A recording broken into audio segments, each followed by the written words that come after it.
ఏపీలో ఆ పెద్దదే లేదు. ఎందుకు ఒక చిత్రం అనిపిస్తుంది, భారతదేశ వ్యాప్తంగా కూడా ఫోన్పేలు ఆన్లైన్ ట్రాన్సాక్షన్స్ ఉంటే ఒక్క లెక్కర దాంట్లో ఎందుకని అసలు ఆన్లైన్ ట్రాన్సాక్షన్ ఎందుకనంటే అక్కడంతా కూడా బూమ్ బూమ్ బీరు, డామ్ డామ్ బ్రాందీ, డామ్ డామ్ విస్కీ, 3 క్యాపిటల్ విస్కీ, అది విస్కీ ఇది విస్కీ అని చెప్పి మొత్తం 3 క్యాపిటల్ పిచ్చి పిచ్చి బ్రాండ్లన్నీ కూడా ఇన్వెంట్ చేశారు. మొత్తం అదే బ్రాండ్లు పెట్టి అమ్ముకుంటున్నారు. అవి ఎక్కడ దొరకవు.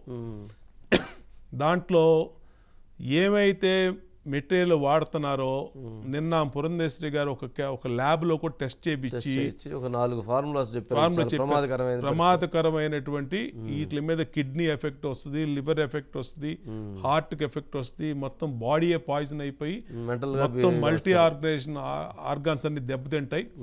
కాబట్టి ఇది ఎక్కడా దొరకనటువంటి బ్రాండ్స్ని ఇక్కడ అమ్ముతున్నారు. ఇదిగో నా దగ్గర ఈ ప్రూఫ్స్ ఉంది కానీ సమాధానం చెప్పడు. ఇవాళ మీరు అన్నారు క్వశ్చన్, నేను నిన్న ఒక చోటుకి వెళ్తే పూలు అమ్మే ఆమె దగ్గర ఫోన్పే ఉంది. పూలు అవును, పక్కనే కూరగాయలు అమ్మే వాళ్ళ దగ్గర ఫోన్పే ఉంది. ఏపీలో ఒక రోజుకి 3000 షాపులు డైలీ దాదాపు 40-50 కోట్ల రూపాయల మద్యం అమ్ముతున్నారు. మొత్తం డబ్బేనండి, నగదుగా 50 కోట్ల రూపాయలు నగదుగా. ఫోన్పే జరగాల్సింది ప్యూర్ లిక్విడ్ క్యాష్. ఇవన్నీ ఎక్కడికి వెళ్తున్నాయి డబ్బు?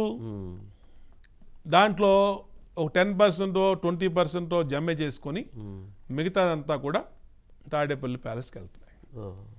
ఇవాళ అదే చెప్పాను ఇందాక మీకు, ఈ 4.5 సంవత్సరాల్లో రాష్ట్రంలో 3200 అఫీషియల్ లిక్కర్ షాపులు కానీ, బెల్ట్ షాపులు కానీ, నాన్ డ్యూటీ పెయిడ్ లిక్కర్ కానీ, బారుల్లో అమ్మింది కానీ ఇవాళ 50,000 కోట్లు ఒక్క జగన్మోహన్ రెడ్డి జే బ్రాండ్స్ లిక్కర్ ద్వారా సంపాదించిన డబ్బు 50,000 కోట్లు మా దగ్గర ఎవిడెన్స్ సహా ఉన్నాయి. ఎవిడెన్సెస్ కూడా ఏ రోజు ఏ నెల ఎంత సంపాదించాడు, ఎంత అమ్మారు, ఎంత చేశారని ఎక్కడా అకౌంట్ లేదు దీనికి. ఇప్పుడు ఒక బ్రాందీ షాప్ లో 1,00,000 అమ్మాడా, 2 లక్షలు అమ్మాడా, ఏదైనా బిల్ ఇస్తేగా లెక్క ఉండేది.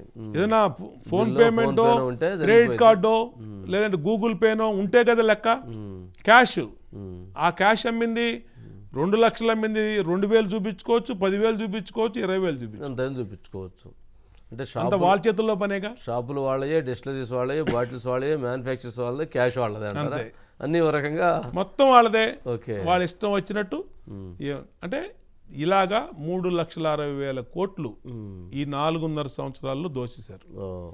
దాన్ని క్వశ్చన్ చేస్తున్నారని ఇవాళ చంద్రబాబు నాయుడు గారు మొన్న ప్రాజెక్టులు పోరుబాటను వెళ్ళినప్పుడు రాత్రిప్పుడు అరెస్ట్ చేశారు ఆయన.